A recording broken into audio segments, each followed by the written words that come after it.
At Vibra Finance, we seek out the hidden gems in cryptocurrency. We will tailor your portfolio to work for you. Are you ready to transition your investments from traditional markets to cryptocurrency? Are your coins staked and earning interest? Are you overwhelmed with all the jargon in crypto? Is your portfolio underperforming and you want to reposition into consistent winning blue chip coins and viable projects? Do you feel like you missed out on DeFi, Metaverse, and NFTs? Here at Vibra Finance, we provide you with the data, skills, and tools you need to stay on top of the digital asset market. Vibra Finance, we are the future of crypto. What's going on, everybody? Good afternoon. Welcome to another episode of Vibra Live. My name is Adam. We got a special guest joined us here at the last minute. He's welcome anytime. So, what's up, guys? How y'all doing today? I mean, how are you doing today, man? Sorry. Hey, bro, can't complain. You know, every day seems like there's something to chase, something to look at, something to degen into. So I'm loving it right now. You know, not doing anything stupid, but still having fun, you know. Dude, it's degen season, man. You know, you can smell the bull market right around the corner, getting right close to that Bitcoin halving, and it's time to go back in business and degen on, my man. You know, exactly. And this is the time to do it. You know, right now, looking at some of the bubbles here, they finally added PulseX to the bubbles, and I believe, yeah, Pulsechain too. So we're now in the top 100 officially on the bubbles, which is good to see.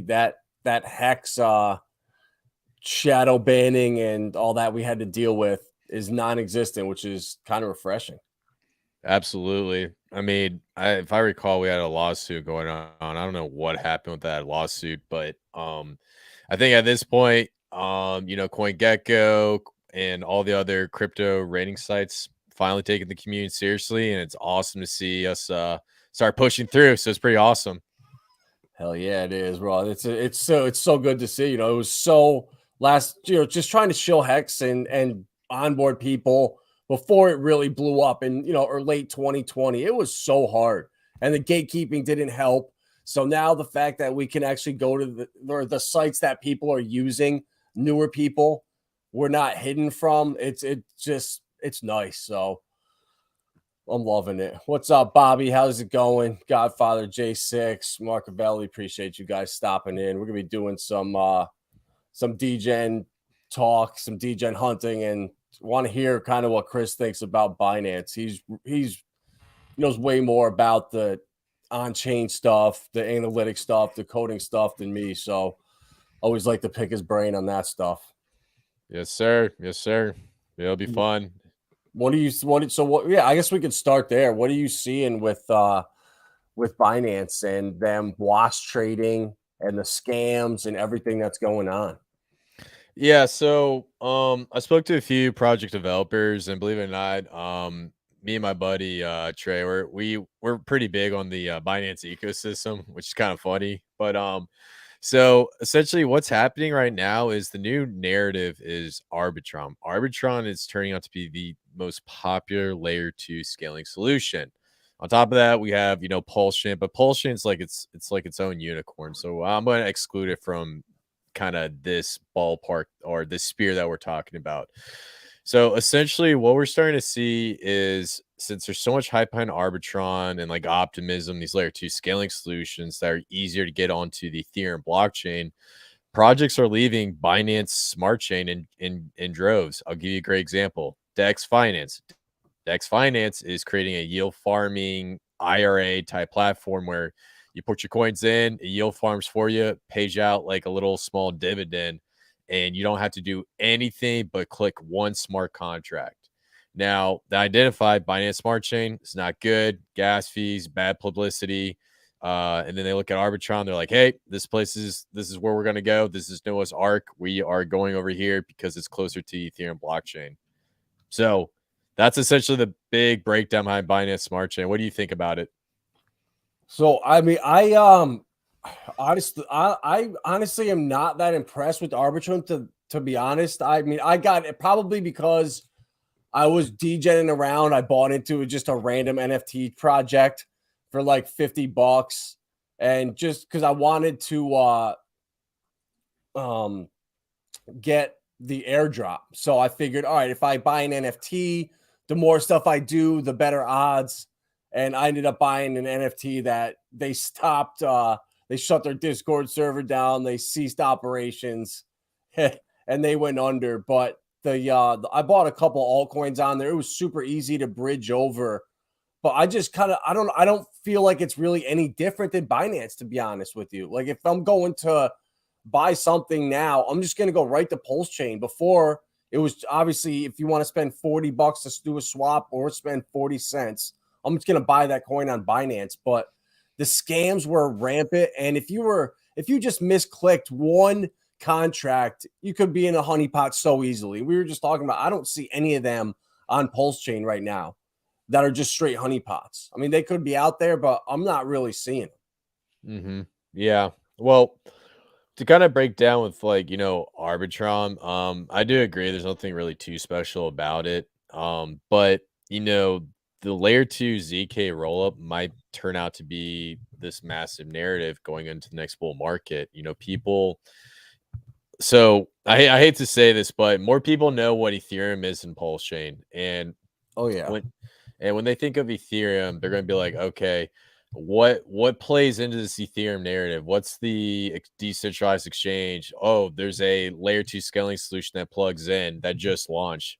This might be a place I want to go. So I think what Arbitron has the main advantage over Binance Smart Chain is the fact that they're new to the crypto space. They just launched, and things that just launch are more likely to 100 to 1,000x. Like Binance Smart Chain, if you look at it, I guess it already like 300x or 6,000x. I don't know the ROI on it, but the point I'm getting across is I do agree with you. There's nothing special about it, but it's new. There's a lot of hype behind it, and honestly, I think it's a great investment at the end of the day. So, Yeah, I mean, I think I have some man, what do I even have on there? I have, oh my god, I can't even remember it. Oh my god, I'm drawing a complete blank right now.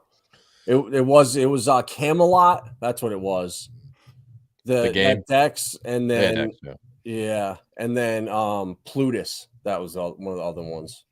Yeah, and then there's another one it's called RB Dex. Huge degen play. So if you guys go into that, please be careful. The APY will blow your face away, but also keep in mind high APY means high inflation. So just a little alpha, but please be careful with that alpha. So but yeah, so to kind of just give you the crypto narratives, I study a lot of trends. I look at what projects are doing. So we're seeing the Binance Smart Chain exodus for that reason. The other reason is, the head of Binance Smart Chain, CZ, he's not playing ball with a lot of these like elite types VC funds. And so they're actually attacking him through the media. I believe that a majority of the negative news coverage behind Binance Smart Chain is all targeted. And I think CZ for right now is the most important man in crypto, and he's also the richest man in crypto right now. And maybe depending on how Pulsechain works out, Richard Hart might claim that title. But for right now, he is being attacked limb from limb. Right now, his residence is in Dubai so that he can't get attacked by the U.S. Regulators per se. There's a lot of things you have to jump over. So because of these attacks, more projects are leaving Binance Smart Chain. And I think at the end of the day, when it comes to whether or not this ecosystem is going to flourish or still stay intact, it will stay intact. But we're going to start to see more cross-chain ecosystem revolution with like the Pulsechain, Arbitrum, Sui, and these new projects launching. So yeah, and I've been talking about it for months. Just the whole liquid staking narrative is going to be massive with rocket pools and Lido and Frax shares, Anchor. People realize that putting your money on an exchange is now more risky than ever. And with all the crap that's happened in the past, people are now seeing it, and inevitably that's going to find hacks. That's going to find real DeFi when people are starting to control their keys, using staking. You start exploring. And when you're on an exchange stuck there, it doesn't even come to your mind. So I see it happening. And, I have some stuff on Optimism too, just some altcoins on there, just, as a gamble, just to kind of spread stuff out. But I think the more I think about it now, it's like you got to pay so much attention. You got to be on it all the time if you want to be in these DGen plays. And I'm just sticking with Pulsechain right now. Seeing some of the stuff that's starting to pump right now. Some of these coins on here. I mean, it's crazy. Like the Chainlink and Trust Swap. I talked about it on stream yesterday. To me, I might maybe look at some Chainlink on here, and it was like 2.5 cents, and now it's 11 cents. So it's like it's crushing. So there's some opportunities out here if you want to splash around. Anything that you're doing on Pulse? Yeah, so Pulse, I'm really big on meme coins. I did a stream covering the fact that Pulsechain is going to trigger a meme coin Pulsechain season, since all these guys that are degenerate gamblers basically just 2x their crypto holdings on the Pulsechain, which is kind of funny. So Yeah. So coins that I'm talking about meme wise, warning, high risk. So Pepe is already so popular. I see so many frog memes every day, and then now Andrew Tate and Ben Armstrong are covering that crap like crazy. So I guarantee you Pepe is going to pump like no other. And then another big one, BAM. So BAM is covered by Crypto Mason, BitBoy Crypto. Multiple influencers are getting into BAM. And so this one, I firmly believe, could be the next Pepe. And what we're going to start to see with the Ethereum and the Pulsechain market is you're going to see a heavy correlation. So Bambi? Yeah, Bambi. Yeah. So, holy wow, cow. dude, look at that. Oh my God. Wow, we were an hour too late. Yeah. Well, I was literally looking at that last night. So actually, I have a huge bag of that now that I think about it. So there you go. But yeah, so basically what I was looking at a couple of days ago is actually happening right now.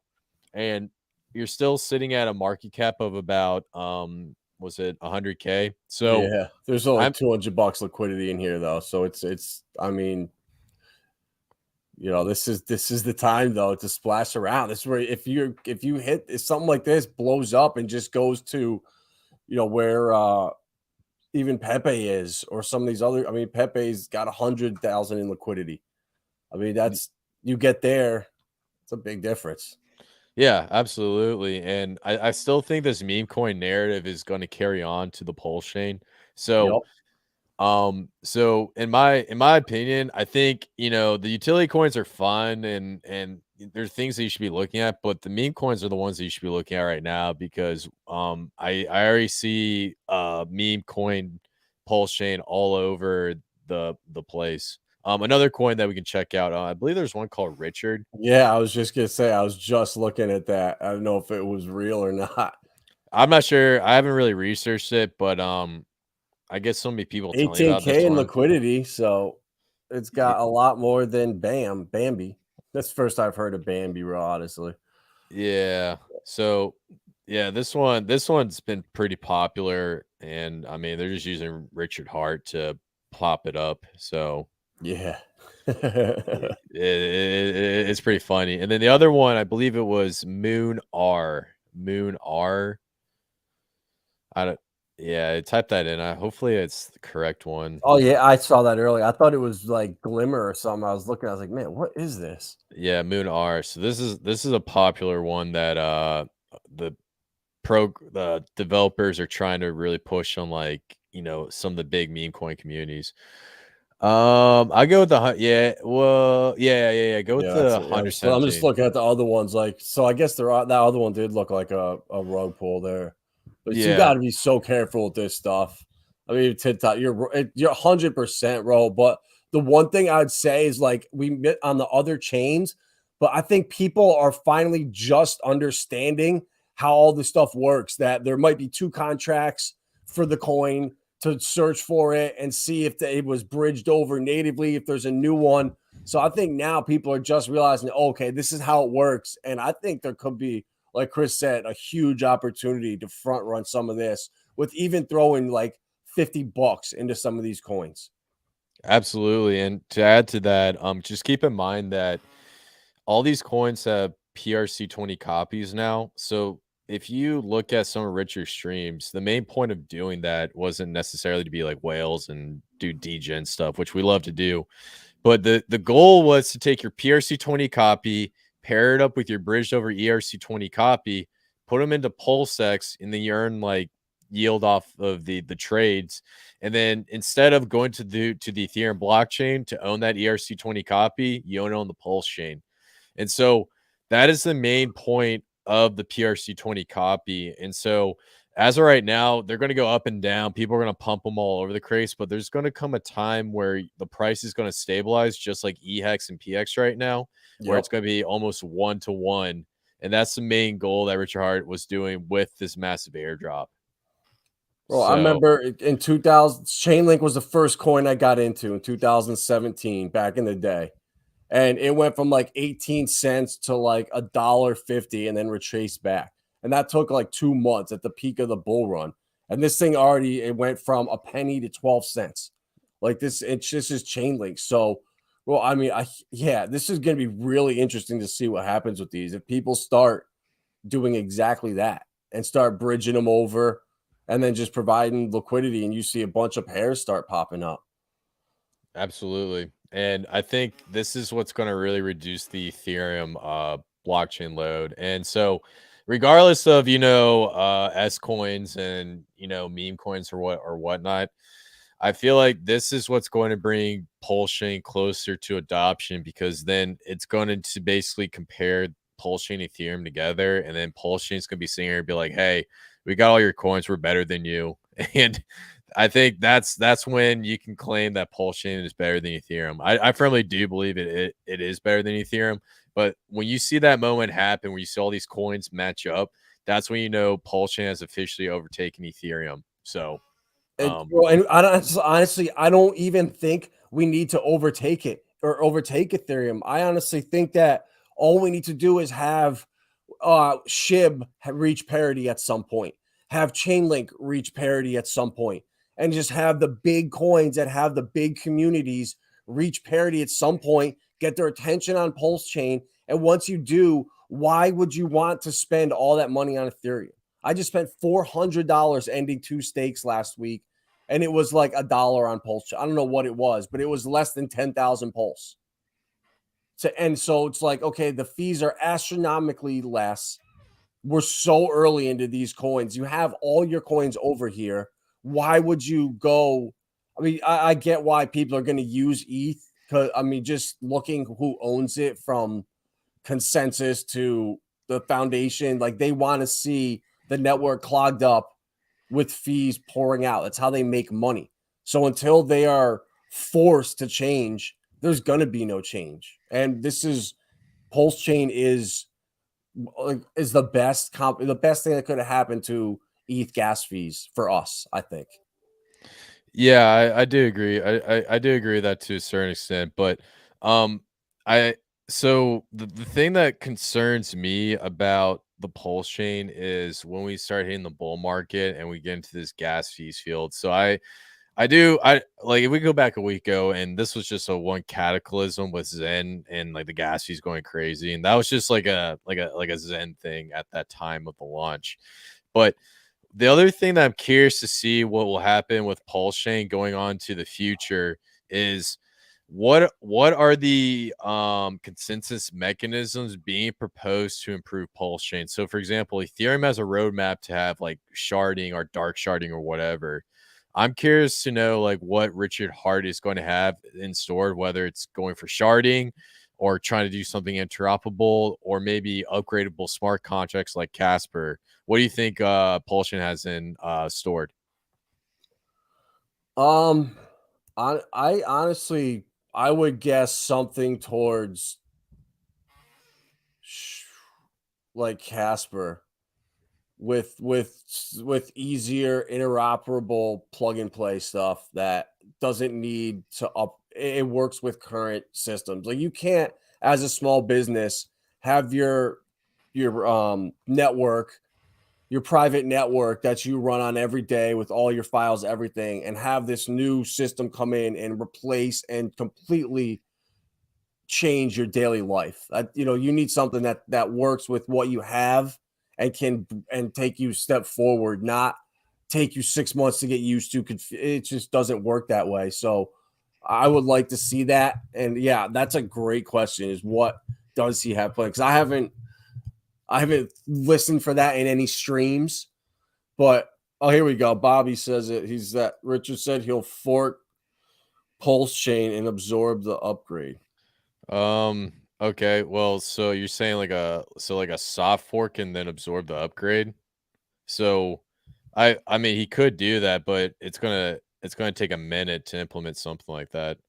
That's why I was saying with the upgradable smart contracts is that you can reduce the time significantly if you were to do something like that. But I mean, if he's just going to mirror what Ethereum's going to do, then I think that should work as long as we keep the community big. Does that make sense? Yeah. And So and what do you, with like that Zen stuff, do you think when X1 is, I mean, I guess there probably will be other stuff like it that's inevitable that will come out and people will do it just to clog chains up just because they can. But I think everything will move over. That was a one-time thing, I think, with the Zen stuff. But that's a good point, though, is what happens when people just purposely want to screw with people. yeah.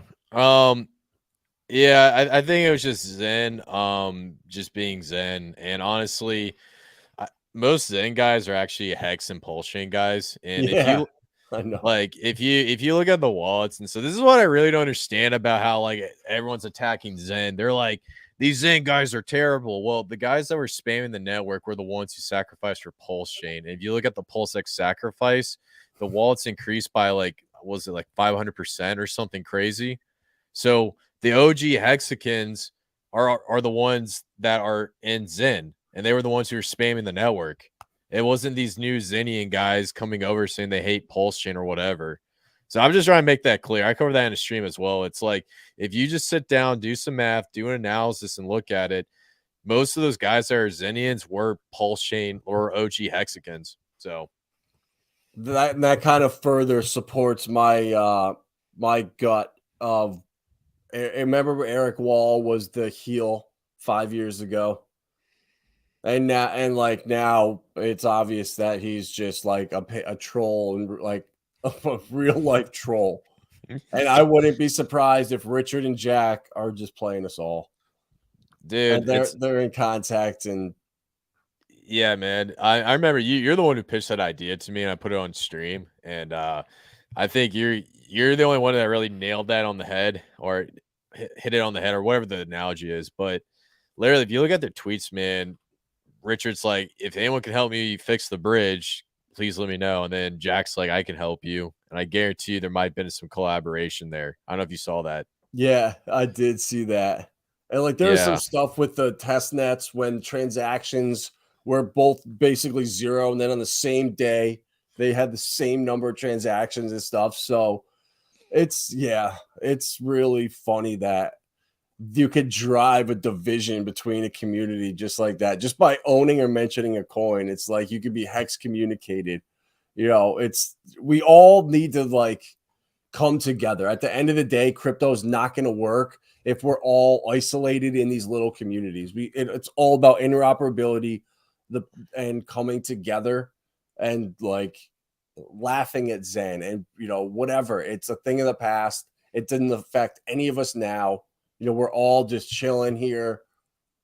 Everything's, I mean, it didn't go 100% to plan, I'm sure. I mean, I'm hearing that the bridging was done on purpose, but I don't want to believe that. But hey, Yeah.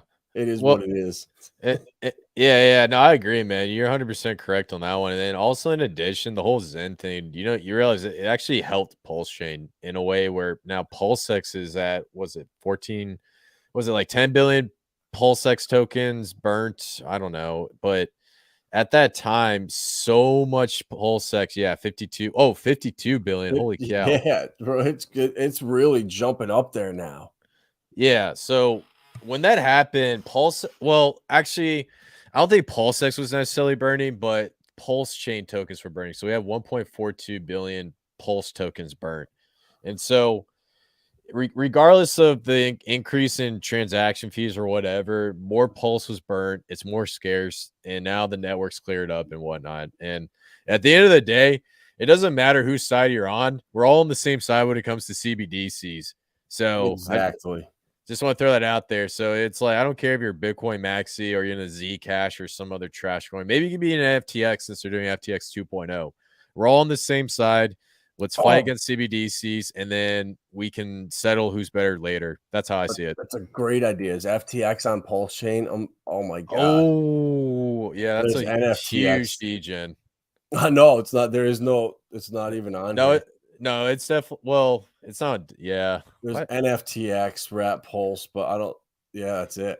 Oh man, whoever's doing this for Dex Screen. Oh wait, it's FT. Isn't FTT actually the FT? It's FTT. FTT. Yeah, I don't. Oh man, but that's gonna be hilarious if like that's the stuff that honestly is literally an attention grab, like a clickbait thing. Could you imagine if I mean, I'll see what FTX is on. I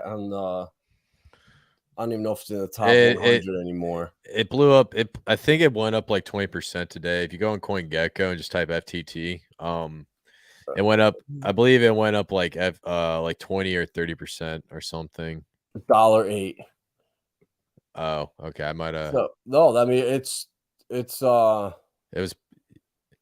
Yeah, hit the 7-day real quick. There we go. Yeah. So it actually pumped up a little bit. Yeah, it did. It jumped up like almost 30%. Yeah. So, what do you think about FTT launching again, bro?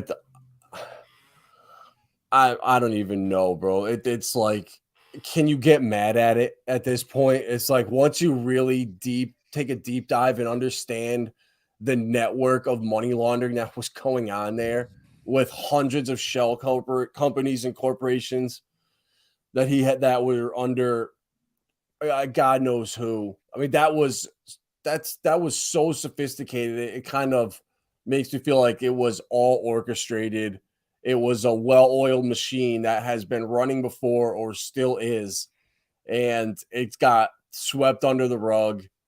And I don't think it's going to be brought to light, the severity of it. And this is a great distraction, bringing this back to life with new people running it the right way. And people are so stupid now. They forget what happened 6 months, a year, 2 years ago.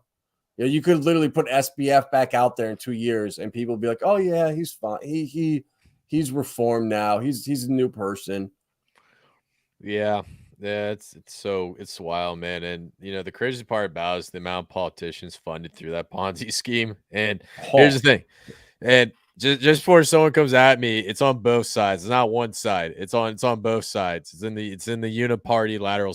No, we don't have to get into that. I don't want to get you banned. Yeah, but the Singh guy gave like 20-something million to one Republican.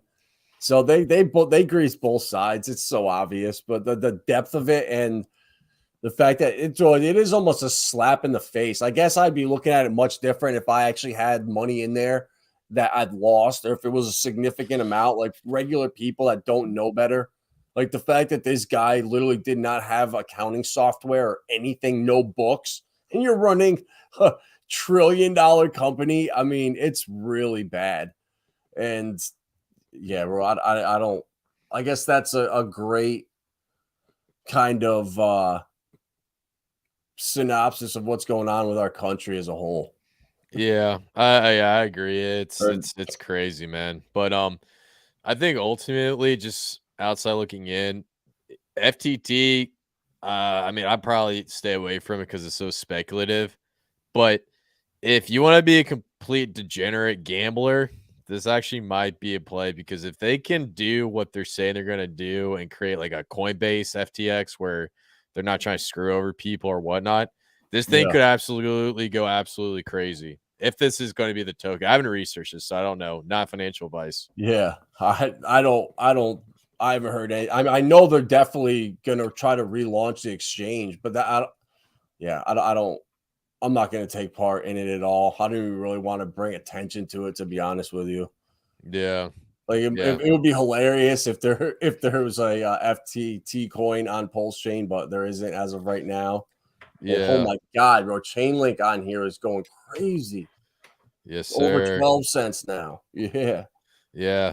Oh yeah. And so that actually goes to my next point I want to get across. So some Pulsechain predictions. Now that we have all these tokens out in circulation and and everything's being traded across the board, some tokens that you want to look on for the PRC20 side are like the bigger name brand ones like Uniswap, Chainlink, I think the Graph is an ERC20 as well.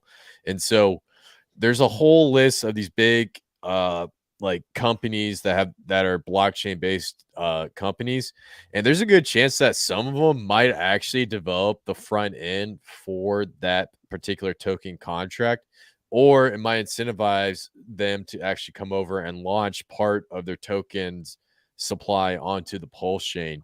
So some places you might want to look at are the higher end ones, not the degenerate end ones. And so ultimately, I think these might be plays go on to the future. What do you think? Definitely, bro. We're already seeing it right now. You know, I'm curious to think, because Trust Swap, that was like we were talking before. That was, I got that coin from Ivan last bull market with Trust Swap, and I wonder if it's like because I know that Morales thing he built, Hex and PulseX are all over that. So I wonder if it's people. Like, it's obviously a group of people doing this. There's no way they picked Trust Swap random. Like, this was random, purposely chosen. It's not a coincidence. You know, there was no swap coin or any project built or developed in the last 2 years with the swap ticker. So there's no way people are confusing it. And like exactly that. Like, there's going to be certain coins that just pop over here because it doesn't make sense to transact on ETH. All you need to do is get some value over on Pulsechain, get those eyes, and people will bridge it over. Yeah, it's going to be awesome to see. But I really think a good 10 to 15% of these are going to have primary trading on Pulsechain. Yeah. Yeah, absolutely. I also think that so Uniswap, I think Uniswap is going to launch a like a Pulsechain type of exchange onto the Pulsechain. So they done one for Binance Smart Chain. I believe the other one was Near or Algorand. I think it was Near. I can't remember. And then of course Ethereum. And so I'm not sure how this airdrop worked, but I think maybe they have some wallets in Uniswap where they're airdrop these tokens, and they could possibly, create an exchange to add liquidity to some of these PRC20 tokens. I need to go look at this. I've been researching it, but I do firmly believe Uniswap is going to be one of the biggest plays for the PRC20 token economy. So, all right, I'm gonna have to go get a little bit now. Even at 1 penny, I'm gonna have to do it. Put 1 million PulseX. do him. You got to do it right now. You just, this is how FOMO in real life happens right here. you listen to somebody, you're like, oh my god, you know what? You're right. It's now too risky not to do this. All right, so $108, 6,000. There we go. My man. Pull the trigger. Let's go. Yes, sir. Oh, there we go. We just got wrecked. I don't know why this does this, bro. It's like I can't figure out these full screen mode. Wow. Yeah. Repeat what you just said. This is how you get FOMO in real life right here, and you buy the top. But it's all right. We're so early. You're gonna be buying the top in most of these degen plays like this. Like it's inevitable with Chainlink. Like, it's moving up so fast. I bought in at like after yesterday's stream at like 3 cents, and it was the top then. So you gotta, it's okay right now to feel like that. Yeah, absolutely. And I also see down in the chat Bobby saying Uniswap on Pulse, and repeat what you said. So Bobby, what the point I was trying to get across is there's so much of incentivization for Uniswap to launch on Pulsechain because of the PRC20 token airdrop and the fact that there's going to be a really great market for them to come over and make some really great money. So the point I'm getting across is this is a extremely speculated buy. I don't have any inside information. There's nothing in the news article. But if you were to get a Uniswap right now and they announce that, this PRC20 token could go absolutely bananas. That was the point I was trying to get across. So just want to make that clear. And it's not financial advice. So, and well, honestly, I think that goes for any coin that sees any activity over here. It's going to incentivize them to build stuff out for Pulsechain, build the website, build something out that's compatible. yeah, And start getting liquidity over here, and there's even 5-10% of what's on the native chain, but you got to look at that point. I feel like absolutely. And I mean, honestly, like you're saying, you're only paying attention to Pulsechain, and you got the right mindset. There's so many of these tokens just moving up and down, doing crazy, like they have really low liquidity, and this is where you can make insane amounts of money. And so that's why I think a lot of these are a great play. So do you have any plays that you're looking into? Well, I mean, I honestly I bought Trust Swap earlier at that like just under 2 cents. I bought Link yesterday, and I just FOMOed into Uniswap, and then I'm just providing liquidity in the main PulseX farm right up here because I put half my bag in at 3.2, and then the other bag at 2.2 for Pulse to PulseX. So the rate you got, I'm more weighted towards PulseX in my bag, so I don't mind if I burn a little bit and stack up some Pulsechain. So, it looks like the rate it's heading back up. So for me, in between that 3.2 and 2.2, I got in, like, I'm just gonna let this sit and just ride for now. Yeah, I like how you bring up PulseX over Pulse. The one thing that really blew my mind is the fact that PulseX is more deflationary than Pulsechain. And so I do firmly believe that we will see a higher price appreciation with PulseX than Pulsechain. So I think so too, bro. My gut tells me the same thing, and I had this delusion in my head that because the sacrifice was so much bigger, I thought the supply was way bigger, but it's not. It's only 8 trillion more PulseX than Pulsechain. I mean, that's pretty much. I mean, I take 10% of each of those, so 13.5 and 14.3.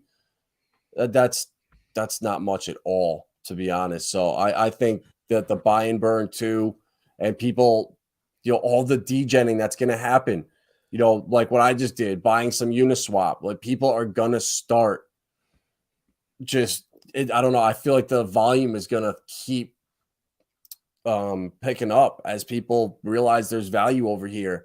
And as new pools are created and people have new money they realize they didn't have a week ago, they're going to look. Well, we're in the bear market. There's really nothing. I mean, yeah, there's some stuff going on, but it's not like, oh my God, everyone's back into crypto now. It's just we're just chopping. yeah, absolutely. And I couldn't agree with you more than looking at incentive token. We had a great conversation about incentive token earlier. And so I think this would be cool to let everyone viewing what our opinion is about it. But what do you think about incentive token overall for as a play in the next bull market? I mean, I honestly am just selling it for PulseX because that's the impermanent loss I'm taking on here. But the more that you were talking before, how I really haven't even thought long term. Once there's a couple million coins on the market, what's going to happen?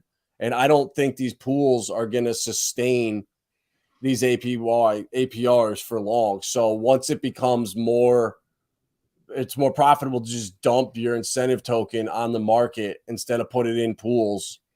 I think, yeah, it could be a problem, but I don't know, bro. I've been surprised and wrong about so many things that Richard Hart's done. Like his game theory is so on point, and I feel like he's I don't know, he's just on a different level. He's playing 5D chess. Yeah, Richard is an alien. I do agree. But yeah, just to like break down the incentive token, and this is just some quick numbers I was running earlier. So it's 7,000 tokens a day, right? Yeah. All right, so you do 7,000 times 365 in a year. That's gonna get you about 2.5, 2.6 million tokens minted every single year. And then you add it to the current token supply, which gives you something a little bit south of 3 million tokens. So if you look at incentive token, right now is the best time to own it because the token supply of incentive token is extremely small. But as it continues to expand and going on to the future, we could possibly see a massive drop off. And as for positive buy pressure, I don't know how that's going to work. Now in the bull market, I still think it's going to be a play because if you go back to the farms, you have the incentive token paired up in a Pulsechain and a PulseX liquidity pool. So that's going to tie the incentive token to the PulseX and Pulsechain token. And on top of that, we're probably going to see incentive token go up. But what concerns me is when we hit the next bear market, and that's when I think you're going to see incentive token hit anywhere between 50 cents to a dollar. So I agree with your essentially what I'm saying is I agree with your strategy. Sell it for PulseX and Pulsechain and just keep flipping it because the inflation is probably going to be pretty damaging to the token price. So that's just my analysis. So yeah, I mean, that my worry is at what point do the APRs start coming down to where people are not just staking or throwing them in there, they're just straight dumping them. Well, if you said there's what 2.5 that are coming out in this for a year, and we're already at 900,000. I mean, so what? If is it gonna? I don't know. Well, I'm gonna have to really think about that. well, go ahead. I'm sorry. No, you go ahead. This is your thing. Yeah, so the best way to think about it is, not every single one of those tokens we have 7,000 incentive tokens being produced every single day, and it's divided up in those liquidity pools on the farm tab of PulseX. And so between each of those pools, you get a certain amount of tokens being minted. Now, some of those pools are going to be weighted heavier than the rest of them. So, for example, the stablecoin pools with Pulse is going to be much heavier because we need more stable coins on Pulsechain. Now, what's probably going to happen is of those tokens that are being minted in the yield farming, some of them are going to be taken, paired up with Pulse, and put into the Wrap Pulse and the PulseX LP pair. And then and then a majority of it's going to be sold off. So I think the point I'm trying to get across is, a portion of it's going to be held, and then a portion of it's going to be sold off. And I think there's going to be more sold off than held, and then that's what we're going to start to see the price collapse. So this is probably going to become more prevalent once we start to see the altcoin bull run. So this is after Bitcoin goes up, and then now we have Pulsechain go up and PulseX and whatnot. So. Yeah, bro, you're on point with us. I love listening. Like I learn a lot from Chris. But he's so smart with this type of stuff and brings just points of views that never even crossed my mind. So, do you think that we're gonna start trending with Bitcoin, or you think the Richard Hart ecosystem is gonna just be this own beast outside of crypto that's completely detached and doing 1000x's left and right? What do you think? There's a lot of delusion out there. Geez, that's a hard one. That's like it goes in pop culture. Damn, man.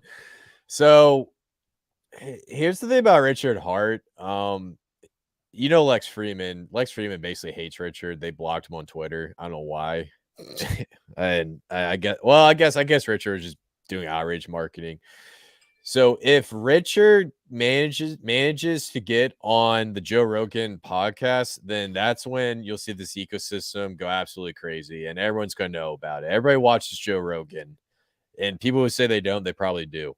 Now, If that happens, then it's probably going to start being tied into Bitcoin as like a household name. But if we don't see some sort of big event or some big marketing event or something like that, I think it's just going to be its own beast that continues to 1000x or 10,000x. I mean, remember what this last bull market, everyone was talking about Shiba Inu, but nobody was talking about Hex 10,000xing in 2 years. You see what I'm saying? Yep. So what do you think? Do you think we're gonna go viral? How do you think the Pulsechain ecosystem is gonna play out? Honestly, my dream scenario is SHIB or one of the big communities ends up being more valuable, like how quick Hex has found parity. If that happens for like Chainlink, if that happens for SHIB, if it happens for one of just the cult like communities out there, I don't know what other ones are left. Even Pepe, if Pepe was worth, if reached parity for a couple days, I think that would spark the fireworks. But I think Richard, he knows what he's doing. He's ready to make his media tours. I think he's been silent for a reason. He's going to pop up, I would imagine, on BitBoy again with Ran and all of the influencers now. They're not gatekeeping Hex. They're willing to talk about Pulsechain. And today it was hilarious, bro. I was watching a part of Crypto Banner to see if Richard was on today or was going to be on. And he starts talking about Hex. And he's like, yeah, he pulls up the bubbles. He's like, yeah, Hex is down 20% today.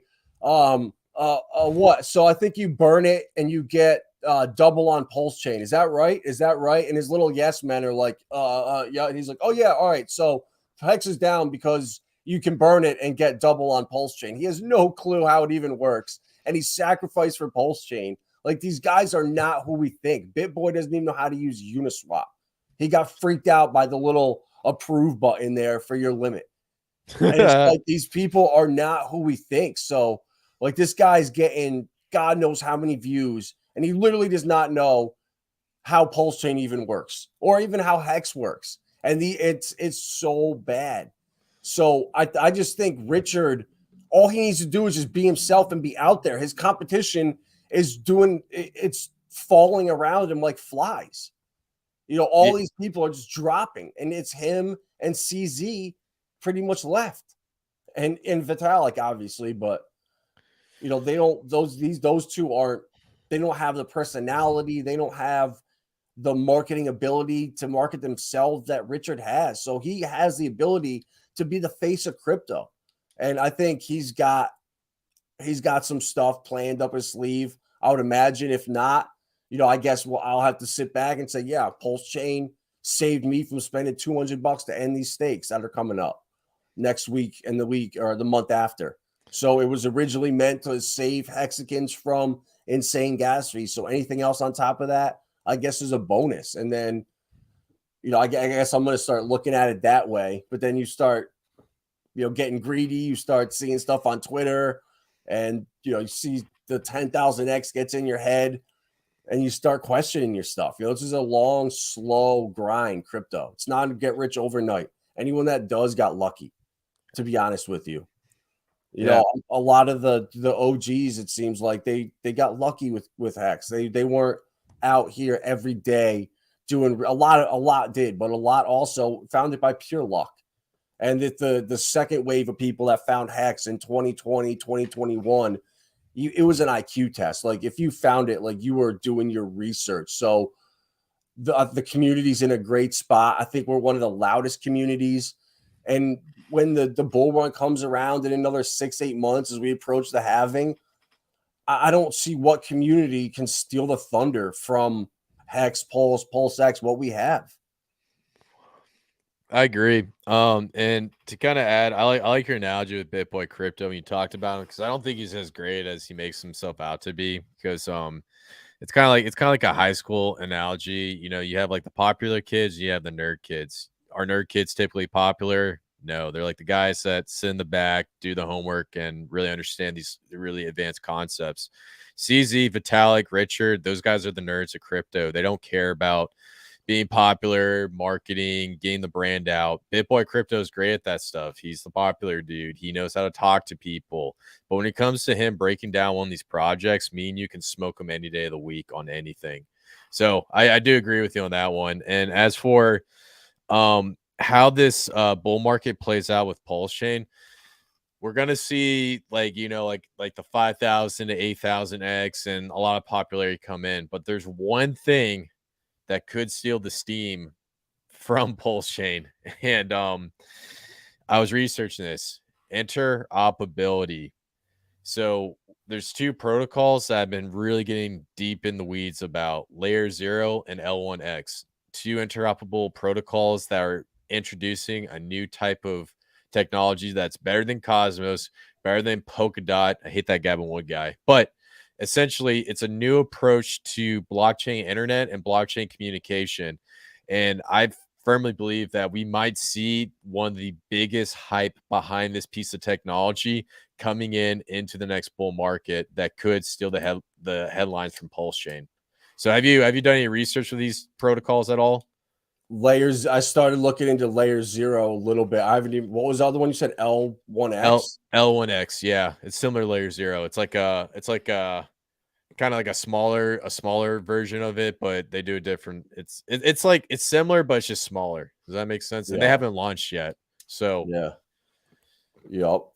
That's the thing. It's crypto can be so easy and it can be so difficult depending on what you make of it. Like you can spend all day, every day looking for the best project with the best partners, with the best utility, and it sucks and does nothing. And then you look and you see Pepe doing thousands of X's, and you're just like, what the hell? How did I not? And you can end up getting stuck on this not hopium, but like the utility driven bull run that's coming. When I think the next bull run, it might be utility driven. This next bull run's going to be the same type shenanigans as NFTs, as the Bored Apes, as all the nonsense we just saw. As a matter of fact, I think it might even be worse.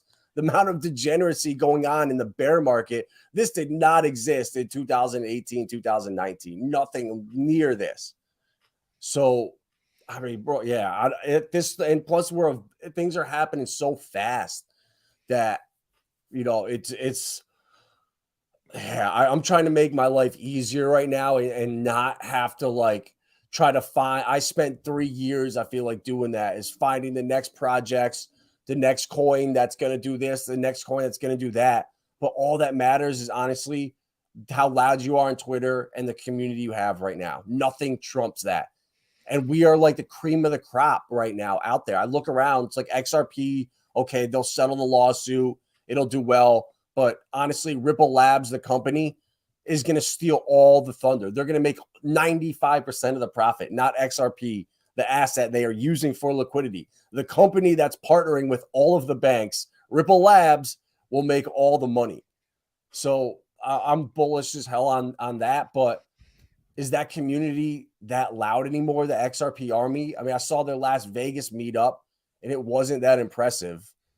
So I look around crypto, and it's like we have everything going to be the cream of the crop. And I think that, just staying positive and just doing what we do, setting the example. And now other people are starting to look and see the Hex community is not these crazy like Maximals people, that they're actually right. I'm seeing a lot of people not happy with Zen and what's going on, just the optics of it being the spam kings like that. Even if it's not true, but it's a narrative going around, you don't want that. I mean, I guess all publicity is good at the end of the day, but is it really? I'm seeing people leaving the community because of just petty stuff. And I own a bag of Zen. I like it. I have my Phoenix. I have my DB Zen printing ETH every single day. I'm a fan of all crypto, but I'm just trying to make it easy, bro. I'm trying to just not stress out. And yeah, bro, yeah. I mean, well, just to add on what you said, man. I mean, you're the one who really put me on to Zen when I was asking about, because I had no idea what was going on with it, and you definitely made a solid call on it, and everything you said, man. I think you're spot on. The crypto cults. That's the thing I want to get into. So you have culture and then you have cult, the word in culture, and so that's where it gets me crazy when, you know, you have this like one what's it called? Echo chamber for one project. And the DeFi excuse me, not the DeFi, the Web3 movement isn't about necessarily one project being supreme. It's about decentralizing every aspect of your life. So, you know, we start with these coins and dog coins and whatnot, and then we move on to medical records. We move on to courts, governments. I'm an engineer, and I have to go through so many legal hula hoops. And what if we put this on a blockchain? How easy would it be to get an infrastructure project approved? So this is the future of Web3 and blockchain development. And Hex can't facilitate, you know, medical records on a blockchain, but the Pulsechain can. And, you know, and like Chainlink, like the Pulsechain doesn't have an oracle right now, but Chainlink can be an oracle for blockchain communication to the real world. So the point I'm trying to get across is it's going to take multiple projects in this space to really bring out the adoption. And if you're not inviting new projects to launch on the Pulse chain, then you're basically going a cancer to the community. That's what I think. That's my opinion. And so I believe that we need the Pulse chain to be a place where projects can come on. We don't have this cult-like mentality, and we support the really good projects. And if it's a crappy scam project, then go after them. So sorry, I went on a little bit of a rant there, but I hate the whole cult thing. So, but yeah. So speaking of Zen, what are your thoughts on X1? Well, to be honest with you, I have not that's the one thing I have not looked much into yet. I've been contemplating Zen Doge, but to be honest with you, I think I'm gonna do it. I'm gonna just stick with DB Zen. You know, so Bobby, the Zen right now, definitely not too late. You can go on to zen.network right now, or zen.network, and go and just connect your wallet and mint. Do like 100-day mint, and you'll have whatever bag in 100 days. You could sell it then. You can mint Zen FTs with them that give you like 19% for 3 months, and then longer pays you more. But there's so many different projects that require you to burn Zen to get that token. So that I think the principle of that, I think that's going to catch on in all of crypto. It's a great way to just get rid of supply. Instead of having a pre-sale, instead of having a sacrifice, you have to burn X amount of this coin to get in. And I think it's an awesome way to just alleviate the kind of inflation. I don't know if they saw that coming, the crazy batch. I mean, I don't know. I'm not going to say they didn't, but it's cool. I think going on a lot of I don't know if too many chains is spreading it too thin, because I myself am finding that it's too much to have to check on Avalanche, to go over to Matic, to check what's going on ETH, and now on Pulse Chain. Like, at what point is it like, does it grab all your attention? So it's all you can do. So it kind of got overwhelming for me, to where I just said, screw it, I'm done right now until we get closer to X1, till a launch date. I did the Phoenix, I burned for that, and I'm just kind of, I have a Zen FT that was 100-day that I'm just kind of chilling on. Mm-hmm. But, yeah, go ahead. I'm sorry. No, but on DB Zen on Ethereum, that thing is just printing ETH. I mean, I did 15 batches, and I think I spent 0.12 ETH, and I've gotten back like almost 0.3. So I've bought back all the Zen that I burned, and I still have my bag of DB Zen, that's crashing down faster than like anything, but it doesn't matter. It's not the point. The fact that you're printing that ETH every day, it's awesome. So I heard that they're gonna do DB Zen on Pulse Chain. I don't know if it's out yet, but that I'm definitely gonna do that for sure. Yeah, no, I agree. I think DB Zen is probably one of the best plays. You know, the thing about Zen is the inflation is so crazy. Um, Yep. and the other thing is, if you're gonna mint Zen, do not do it on Ethereum. Do it on any other blockchain but Ethereum. Well, it's just for the gas fee. So, but I think essentially the main thing that I like about X1 is it's a new technology where it's a side chain. I believe it's a ZK rollup. So it's going to be supporting the Ethereum ecosystem. And the fact that you need to take Zen tokens, burn them for project tokens on this new side chain or ZK rollup, it could be pretty innovative, and it could basically, really blow up the Zen ecosystem to the point where, it can hit headlines just like Pulsechain. So what I like about it is the approach. We're not copying what other projects have done before. We're introducing something new. And with something new like this, it's a first mover and it has the potential to do really, really well. Just kind of like how Hex was like a first mover for blockchain certificate deposits. So that was my big point I was trying to get across. So Yeah, and the inflation definitely it slows down over time. It's only it's what 4 years or 8 years. yeah, so it's 8 years. Yeah. And then they turn off like the faucet, and then it's 2% every year till after thereafter. And then like Phoenix and these other protocols are trying to have their inflation under that 2%. So Just the thing that it's just kind of a little confused. Like right now, you have your Zen on all these different chains. There's two of them on Pulse chain. So if you got to be careful. There's a Zen that's not real, or I yeah. guess it's the copy, but it's not worth near what the P Zen is worth.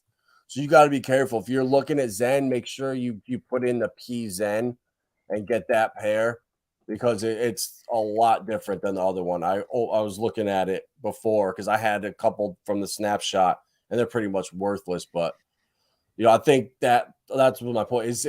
It's on too many chains right now. It takes too much time. Like you got to honestly, you have to pick. All right, I have this much time. I'm just going to do this on these two chains, and I just give up on the other three. Yeah. Yeah. Well, and you do have a good point. There's only so many hours in the day you can dedicate to certain types of research. So I think probably the best approach for Zen is, pick a chain that has low gas fees and maybe buy a big old bag of it and then just leave it there for the bull market because it's going to go up regardless. But the hidden gem behind the Zen ecosystem is the DBX protocol, where you can essentially make money for like gas fees and transactions and whatnot. That's where I see the potential is DBX and then maybe Phoenix, because Phoenix is similar to Hex. So Yep. I think, having like at least one big old bag of Zen wherever it is just for X1 would be a good idea. And then going on and getting into DBXN on all your favorite blockchains so you can have some crypto for gas fees. I think that would probably be the best way to navigate this ecosystem. What do you think? Yeah, that's exactly I think the play. I mean, it's you either got to be doing this all day every day, or just pick your chains and like mint a Zen FT. Like I did it like a month ago, and then I don't know how I was just looking at this. I got lucky as I got ranked 26 on the new Zen.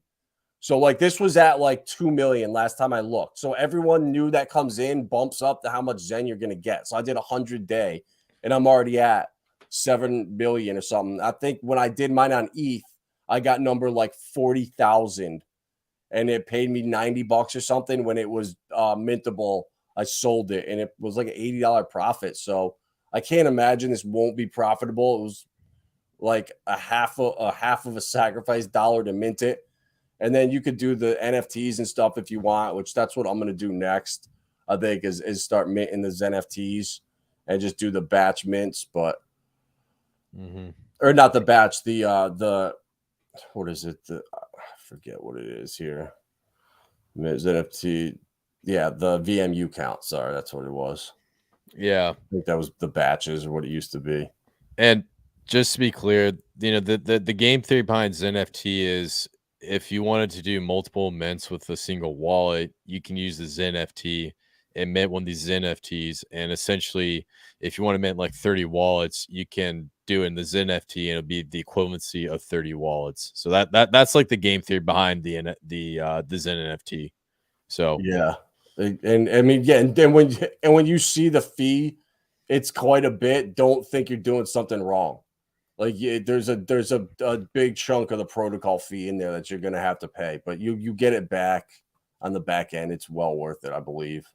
yeah, yeah. And as for like the Zen ecosystem, this is one that we're just going to have to let it play out. You know, we have Zen Doge launching, we have Zen Shiba launching. So we're going to see this narrative where more and more of these tokens are these tokens are going to be launching by burning Zen.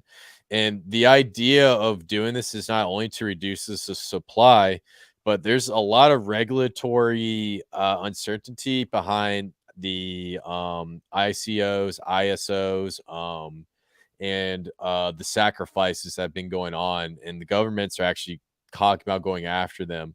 And so with the X1 approach, or the Zen approach is what I'm going to label it, burning this token puts it in a different category when it comes to regulation behind these types of cryptocurrency projects.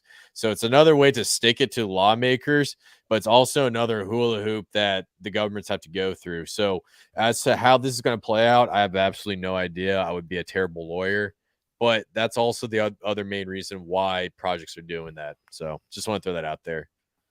Yeah, So no, that is a real smart way, and like, even this technology moves so fast that even if they made laws right now that were fair and work for everybody out there, in 2 years, they're not going to work anymore.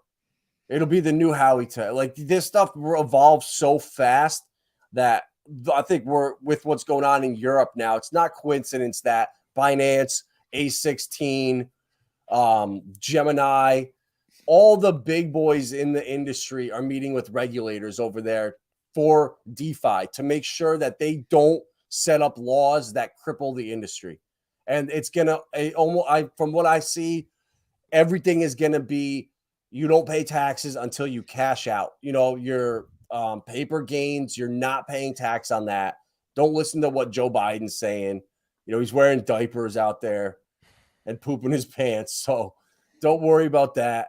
I think we're just waiting for that to take place. And I see China is launching in like a week and a half with their retail crypto trading.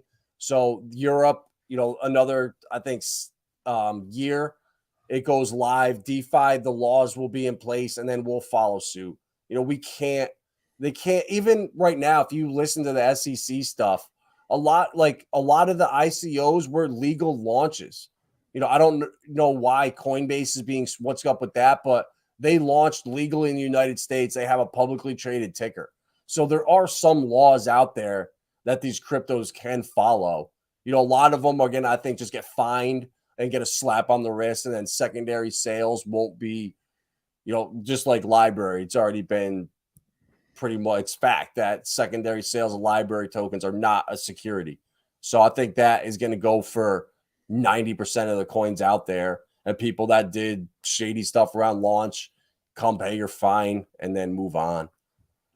You know, everything I'm seeing is that the laws are not going to be, they're not going to be just walled off gardens. The banks are going to be using, and we're out here, you know, twiddling our thumbs. MetaMask is going to be interoperable with everything being built, from what I'm seeing.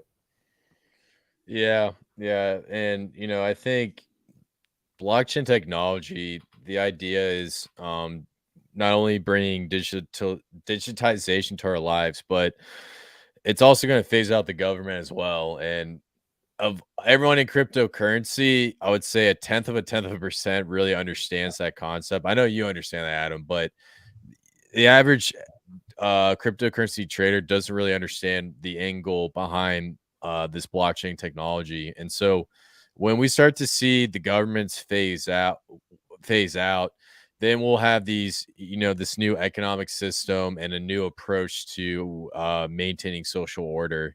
And in addition, I like how you brought up MetaMask. The the prediction is MetaMask is going to be the well, not MetaMask, but the wallets is actually going to be the future of interoperability, not like Cosmos IBC or the Polkadot Relay chain. So we'll probably see most of the interoperability happen at the wallet level where you put your keys in, and then that's how we're going to go from blockchain to blockchain in the future, and it's going to be so much easier. They have their entire institutional platform up here, but I don't have it on this browser. It was like metamask.io / institute. I can't remember what it is. I'll find it, but they have their whole thing up here, and you can look. It's like explore DeFi, connect to any app that's Ethereum compatible. So all of the companies are going to be using MetaMask. Like even like Fidelity, I watched an interview with them, and they said that all of their like retirement stuff, if you want to buy tokenized real estate, pretty much all the investment stuff they're offering, you're going to be able to connect your MetaMask wallet and bridge in ETH as long as you can prove where you got it from. And just like right now, if you go to buy a house, you got to prove your down payment where you got that money from. It's got to be in a bank account. And it's the same thing with where this is all going. And MetaMask will be the wallet we use. It's already controlled by consensus. If you look at who owns MetaMask, it's already VC America. And they can shut down stable coins with Tether. They can shut down USDC. And I'm pretty sure if they want, they could lock you out of your MetaMask wallet. I don't know, but the fact that these companies are now magically finding admin keys they didn't know they had with that jump protocol and Oasis over there, the hack they had, the courts made them roll back the chain. And the CEO made a huge statement talking about, we didn't know we had these admin keys, but after forensic analysis, we found them. And it's like, you had these the whole time. And I just fear a lot of other projects out there are going to suffer the same fate. And there's now a law in place that they can go to and say, look, these guys did it. You now have to. And that's going to potentially be a big problem. And why us in the Richard Hart ecosystem with all these coins, there's no admin keys. So this doesn't even apply to us. So that's like, that helps me sleep at night too.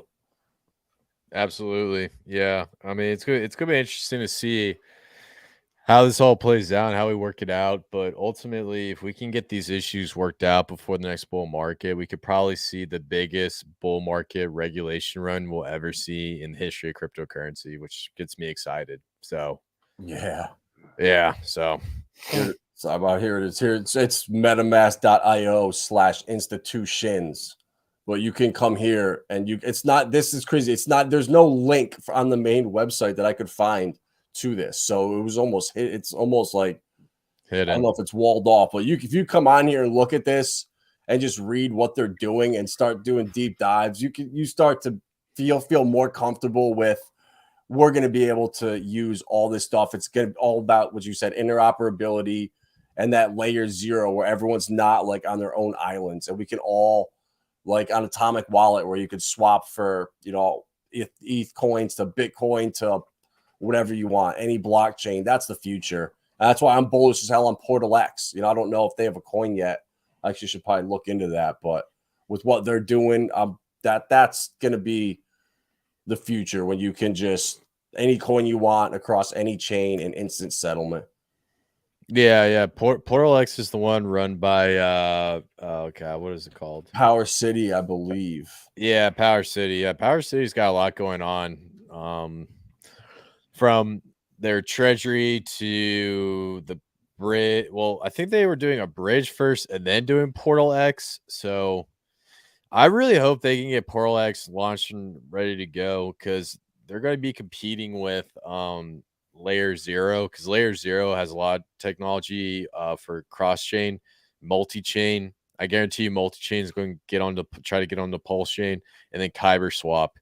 So the sooner they get out, the sooner they're going to get that first mover advantage in the Pulsechain ecosystem. But if multi-chain comes around and says, hey, we're launching on Pulsechain, then they can connect like 300 blockchains to the Pulsechain instantaneously. So Damn. So I was just looking at Hex is 2 cents, really? Oh wow. No, right, 2. Yeah. So All right. I like how they do have Pulsechain on here now, though. That's nice. I mean, it looks like they added it yesterday. So yeah, it's great, man. I mean, first full day. yeah, I'm Almost day. excited to see this thing turn green for like 2 months straight. It's gonna be awesome.